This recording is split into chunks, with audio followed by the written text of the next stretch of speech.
The Indian rope trick is stage magic said to have been performed in and around India during the 19th century. Sometimes described as the world unregistered trademark's greatest illusion, it reputedly involved a magician, a length of rope, and one or more boy assistants.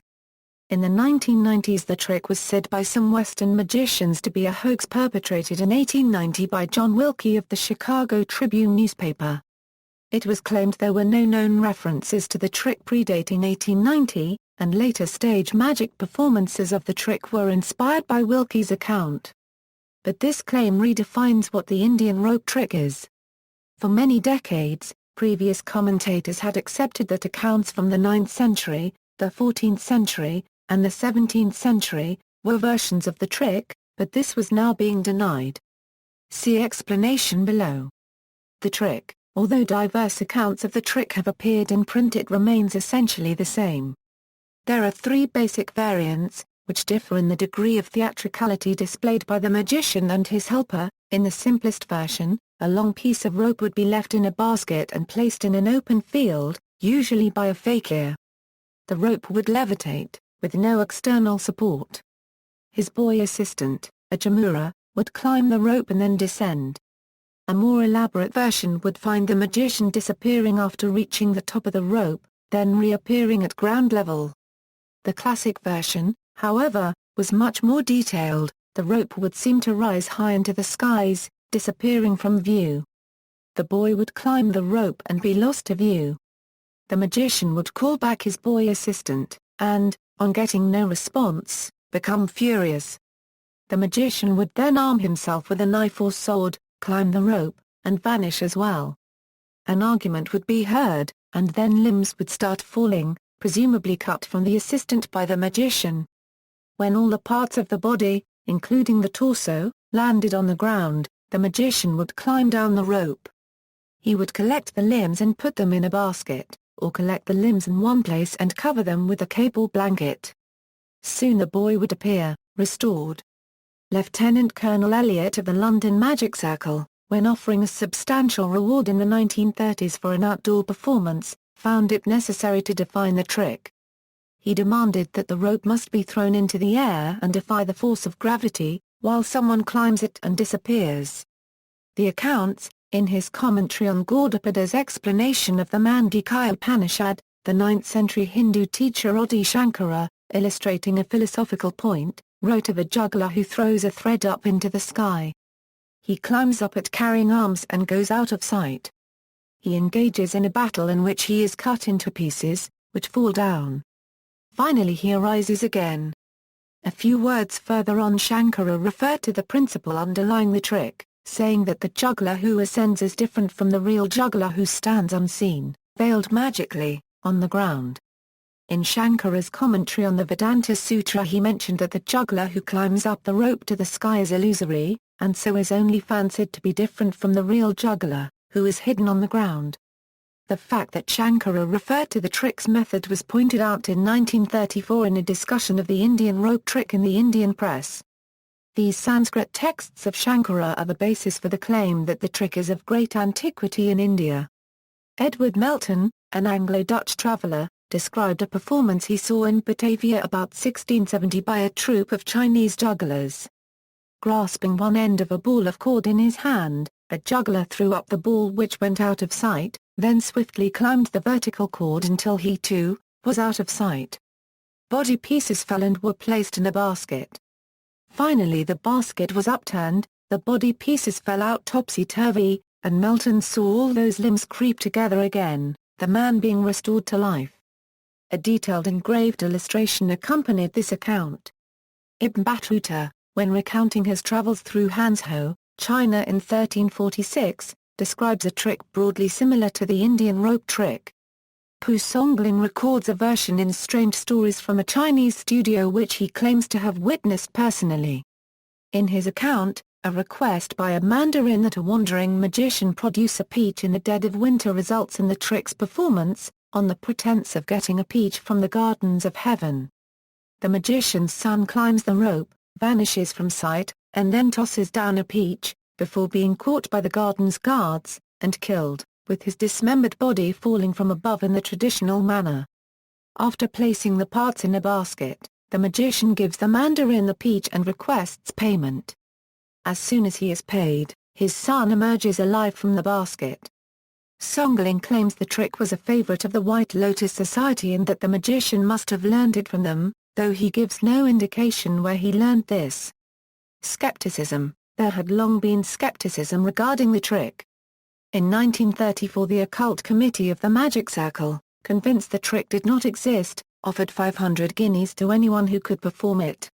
A man named Karachi, a British performer based in Plymouth, endeavoured to perform the trick with his son, Qaida, on January 7, 1935 on a field in Wheathampstead, north of Hatfield, Hertfordshire, after being granted 4 days to prepare the site. The presentation was filmed by Gaumont British Films. His son could climb the rope but did not disappear, and Karachi was not paid.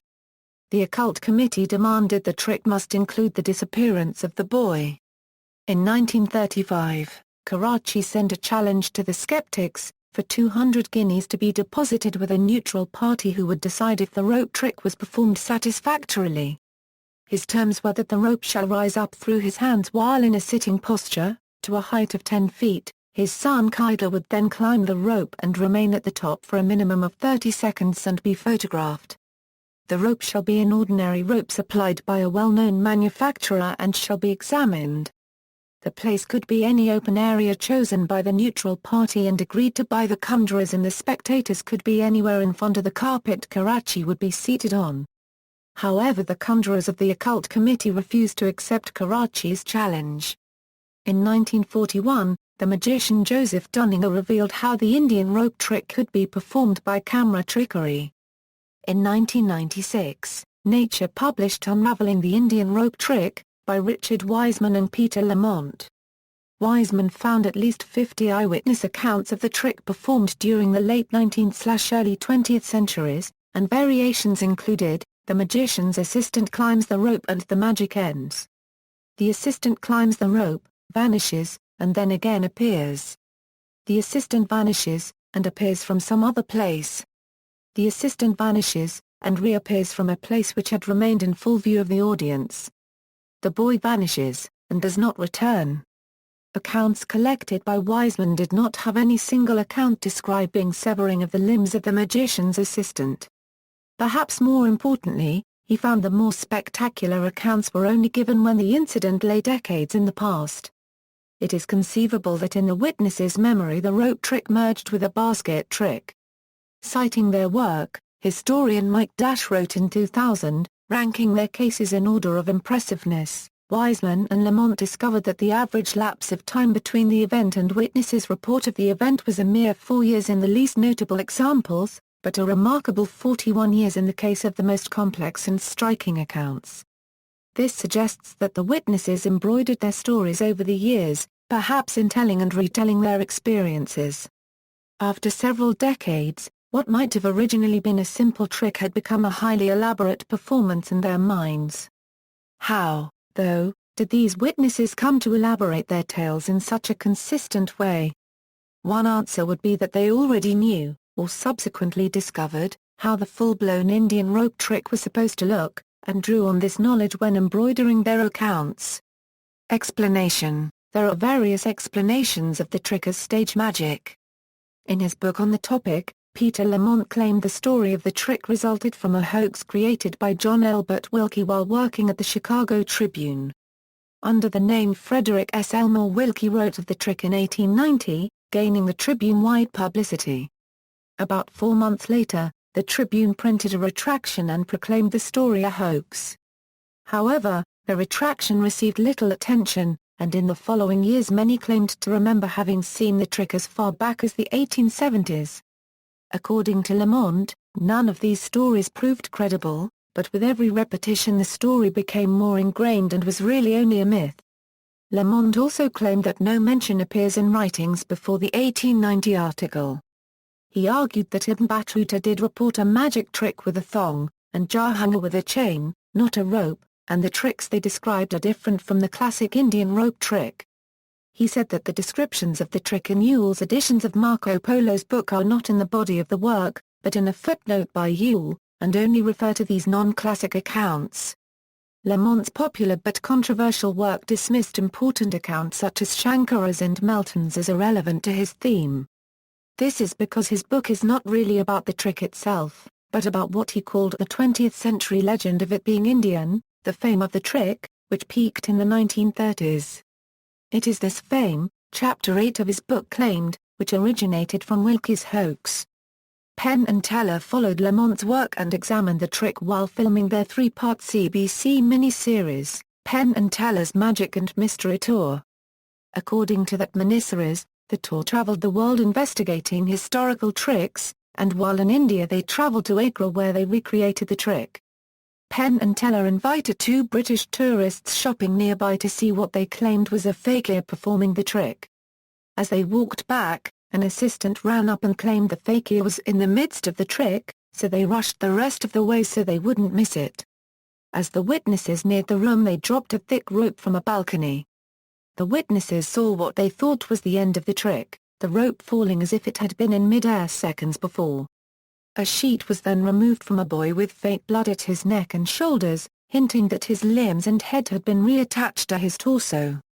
According to their account, the rumor that a British couple had witnessed the trick was heard a few weeks later in England. Fraser and Champneys suggested that the rising of the rope could be achieved by fast vibration of its origin due to the effect of parametric excitation. The effect is similar to the vibro-levitation in soft materials, such as liquid droplets, cornstarch, and to the stabilization of an inverted pendulum with vibration foundation, where small fast oscillations can be substituted by an effective levitation force. Analyzing old eyewitness reports, Jim Mackig explained how poor, itinerant conjuring troupes could have performed the trick using known magical techniques. If a ball of cord is thrown upwards, one end being retained in the hand, the ball rapidly decreases in size as it rises. As it unwinds completely, the illusion of the ball disappearing into the sky is striking, especially if the pale cord is similar in color to any overcast cloud. Before the cord has time to fall, the climber leaps up, pretending to climb, but really being lifted by a companion.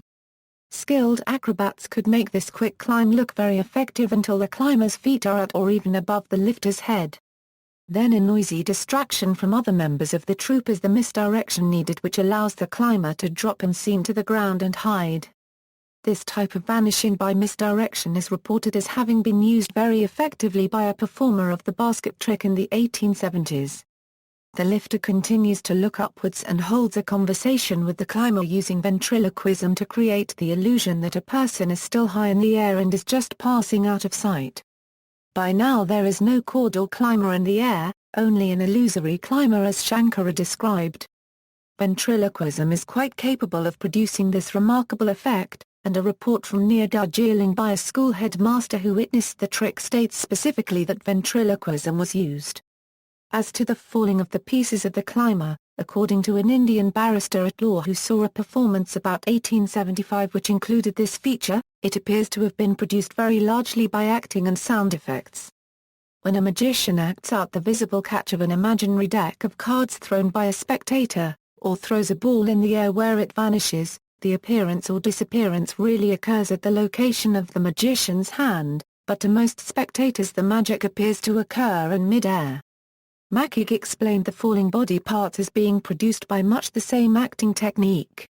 He explained Melton's account of seeing the limbs creep together again as being the result of contortionists' techniques. It has always been the outdoor disappearance of the climber, away from trees and structures, which has led to claims the illusion is humanly impossible. Mackig's explanation not only solves the mystery of the mid-air disappearance but also provides an alternative explanation for the Wiseman-Lamont observation discussed above, that eyewitness reports were more impressive when much time had elapsed. In the late 19th and early 20th centuries, as the fame of the trick increased, performers would have had increasing difficulty in puzzling audiences with it, until finally the disappearance of the climber ceased to be a feature and the rare witness who had seen it spoke of a time long before. This is because misdirection of attention is extremely unlikely to be effective when the audience is expecting the disappearance, a fact which also explains why no one could claim any reward for a performance where it was specified the disappearance must be included. The increasing fame of the rope trick and the basket trick ended the possibility of using vanishing by misdirection in the methodologies for both tricks. References. Sources: Wiseman, R. and Lamont, P. Unraveling the Rope Trick. Nature, 383, 212-13. Lamont, P. and Wiseman, R. The Rise and Fall of the Indian Rope Trick. Journal of the Society for Psychical Research, 65, 175-93. Peter Lamont, The Rise of the Indian Rope Trick, How a Spectacular Hoax Became a History, 2005. ISBN 1-56025-661-3. Dr. Carl Schuker, The Unexplained, An Illustrated Guide to the World's Natural and Paranormal Mysteries. External links: BBC video showing rope trick performed in daylight, The Rise of the Indian Rope Trick, Indian Rope Trick, Indian Rope Trick, ABC audio clip, Indian Rope Trick, The Straight Dope, Peter Lamont's homepage, The Rise and Fall of the Indian Rope Trick, Indian Magician's website.